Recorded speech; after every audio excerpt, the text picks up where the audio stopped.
Story time!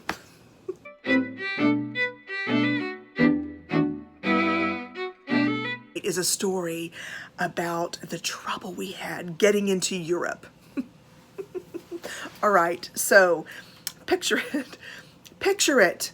June 2019. We're on our way to Europe, the hubs and I. We are aboard Virgin Atlantic's jet, transatlantic wonderful goodness. I had never done that before. We got up in the bubble. We had the larger, what was it, the premier, is that premier seats, which I do recommend, by the way, very comfortable. We enjoyed the whole ride. My husband was able to sleep. I dozed a little, but I think I was I don't know if you are the kind of person that gets really excited about a trip. So I live in Florida, and yet if I'm going to go to Disney World the next day, I cannot sleep. I am so immature, or I don't know what it is. I get way too excited to see Mickey. Anyway, I digress. We're on our flight. We have a wonderful time. We got off the airplane, just high spirits. I have wanted to go forever. So excited to be there. The hubs and I are walking down the terminal. I see the sign that says, "Welcome to Gatwick Airport." And I'm like, it's Gatwick Airport. I'm so excited. I'm taking pictures literally of just the Gatwick Airport sign. I'm taking pictures of the yellow line. Like I was way too excited. We see a sign that says passports with an arrow. And I'm like, oh, that's definitely us. We have a passport. We should go that way. And so we did. We, go through a couple of corridors and we end up in this large area where there's a winding line, and then there are Border Patrol people, security guards, I don't know what you call them. They were in these booths sitting down talking to people who had passports. And off to the right, there was this gate-looking system, but it was like personal terminals, and people were going through there, and they were flipping their passport down, and they were putting their hand in. And while we were standing in line in this other line, there weren't a lot of people doing it, but they'd come through occasionally and do that. And so I tap my husband and I go, "Hey, I think that's some kind of global entry over here." And neither one of us had ever seen it before. We had not traveled internationally before. So we're like, yeah, it's got to be something special over there. So then we start chatting, and we start looking around and just having a great time even in line. Then we got to be the next up in line, and I went first to the security person, Border Patrol person. And I said, "Hello," in my happiest, I'm happy to be in England voice. And he was very serious, and he said, "Passport?" And I went, "Sure." And I handed it to him. I had it ready like I should and was prepared to do. And he opened it up, and he held it up, and he eyed it. And then he looked at me and decided that I did indeed look like the picture. And he said, "How long are you going to be here?" And I said, "Oh, 2 weeks. I am returning on whatever the date was. We'll say June 29th. And he seemed okay with that. And then he said, "Where are you going?" Well, here's the thing. You probably don't want to ask me an open question like that, because I will tell you exactly where I'm going, especially if I'm nervous. So I literally started going through my itinerary because he scared me. He was too serious for me, and I wasn't prepared for it. Like, it was like being pulled over by the cops. He was way too stern and bitter about something. I don't know what it was, but he was very bitter. He needed to have some muesli or something that would have made him happy earlier in the morning. I don't know what that could have been, but I wish it had happened for him. Anyway, I said, "Oh, we are going to, we're going to rent a car and we're going to drive up." And I started naming off the places that we were going to go. "I'm going to spend the night here, and then we're going on up into whatever." Like, I thought it was a detailed, because sometimes when you're at the border of Canada, they want some detailed information about what you're going to be doing in their country. And I can appreciate that. So I started getting detailed about what I was going to do. And then I looked back at him and I realized he was glazing a little bit on me. And so I went, "Scotland, England, France." And he said, "Mm-hmm." And he looked back at me and he goes, "So what went wrong at the gate?" at which point in time I realized I had missed a step before coming to Border Patrol security guard man. And I went, what gate? And he literally lost his poop on me and went, you were supposed to go through the gate right over there. And I looked, and it was the gate system that the other, not so many people, by the way, had been going through. And I looked over there, and I realized, oh, okay, there was an action I definitely needed to take. So, in proper human etiquette, I said, oh, I apologize. This is my first trip to a foreign country. I didn't know that there was a gate system. I thought I was supposed to come to you with my passport for review. And he said no. And he was so angry. He was an angry beaver. He was really mad. And I didn't know quite what to do with that. I'd never experienced someone quite so irate at me. I just have like in control, literally it was like being pulled over by a really irate cop, and you're wondering if you're going to get billy clubbed or arrested or something. I wasn't sure what was about to happen. So he looked at me and he said, all right, you need to be going through the gate. I went, yes, sir. Okay, I can do that. And he looked at the hubs and he said, you're going to have to go through the system. Now, I have to tell you at this point, I know I was scared, and I'm pretty sure that he was scared, because he said, yes, sir. And he turned right around and he left me standing where I'm at. And I'm pretty sure what went through his mind was, yeah, pretty sure I'm not going to be arrested and be on that show, arrested in a foreign country.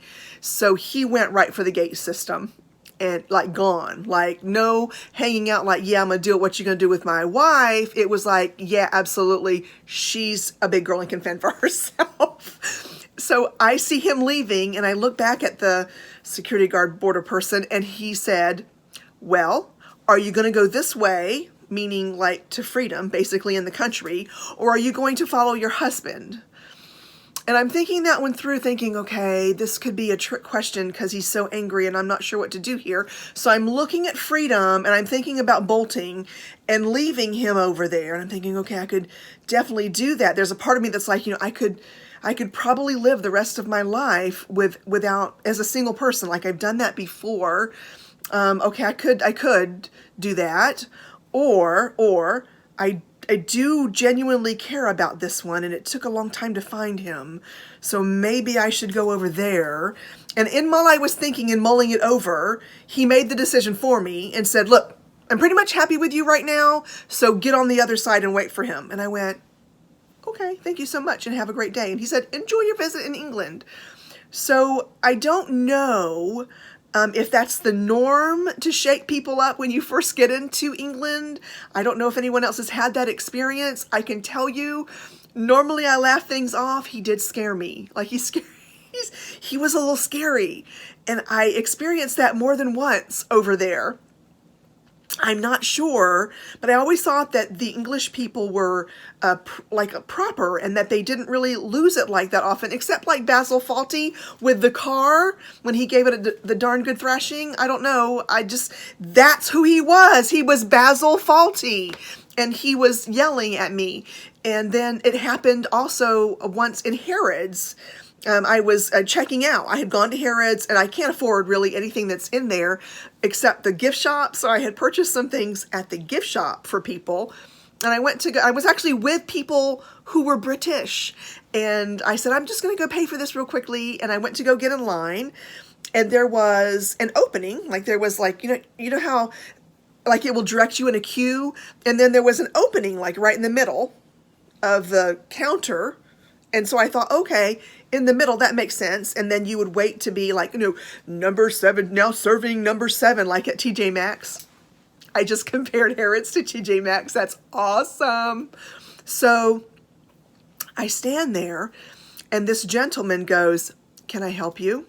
And I go, oh, yes, sir. I just have these to check out. And he goes, you're standing in the wrong place. And I go, "Oh, no, I didn't know. Where would you like me to go?" And he's like, "Well, I'll take care of you now. You obviously look like you're lost." He goes, "But the queue is actually at the very end over there." I went, "Oh, I'm so sorry." I go, "Thank you for being willing to check me out. I am willing to go get in the back of the line." He went, "No, no, no, no, not necessary." He goes, "This happens all the time." So being a project manager and in charge of process improvement very often, I was thinking to myself, well, if it happens all the time, maybe there should be a sign that says, "Check out queue that way." But I digress and didn't say a word. I was just so grateful. Now, what happened next was there were a couple of other visitors to England who ended up seeing the same open space and took the same thought process that I did and then got in that line. So while he's checking me out, and he's being actually quite a lovely gentleman, he looks up and there's a little line that has formed in that empty space. And again, very different from what I expected from English people. I expected him to say, "By Jove, it seems that you have stepped into the wrong place. You need to head on down to the other end. Have a great day." I really thought it was going to be a nice exchange just to let someone know that they had ended up in the wrong space. When in fact, that's not what happened at all. He went from, "Oh, this is a cute little keychain," to, hey, you're in the wrong spot. It's down there. Go down there." I was like, oh, again, not really prepared for that at all. And then what happened next was they were stunned by it, so they didn't know what to do. And he was like, "Go down there." And so they're looking down there, but they don't understand. They think they're in the right queue spot, right? And so they're looking at the other place, but they don't really see what he's talking about or how to get there. And the more they stand there, the more irate he got. And it was so terrible to watch. I'm like, oh. And so finally I'm starting to help, like I work at Harrods. I'm like, if you follow the queue line, it ends like right by those doors. That's where the queue line is. And the lady went, "Oh, thank you." And then they all kind of followed. And he's like, "Why does this happen all the time?" And so I'm just kind of looking at him, trying to find a nice, because he was so kind to help me. I was trying to find a nice way to say, well, maybe there should be a sign. But then he was already looking at us like we were like stupid Americans. So I was just like, I don't know. I don't know why we do that. But thank you so much for letting me cut the line. And here's my money in pounds. And thank you and have a great day. So lessons I learned from England. Literally, they get irate just like everywhere else in the world. I don't know why I had this misconception that they were not like Basil Fawlty, but certainly some of them are. And it seems like the more in charge you are, the more irate you can possibly get. So I don't know. I have no resolution for that. Maybe there should be alcohol, regular sex. I don't know. Something involved to be helpful for them. Maybe some back massages at work. I don't know. If the Queen is listening to my YouTube channel, which is possible because she, I'm sure, likes luxury and can appreciate having a conversation, maybe massages, like shoulder massages for when it gets too stressful. A lot of like hourly shoulder massages for Border Patrol security persons. That is all. I hope you enjoyed this video. If you did, please give it a thumbs up. If you haven't already, take a moment to subscribe, and I will talk to you. Oh, notification bell. Don't forget the notification bell, and I'll talk to you again very soon. Bye.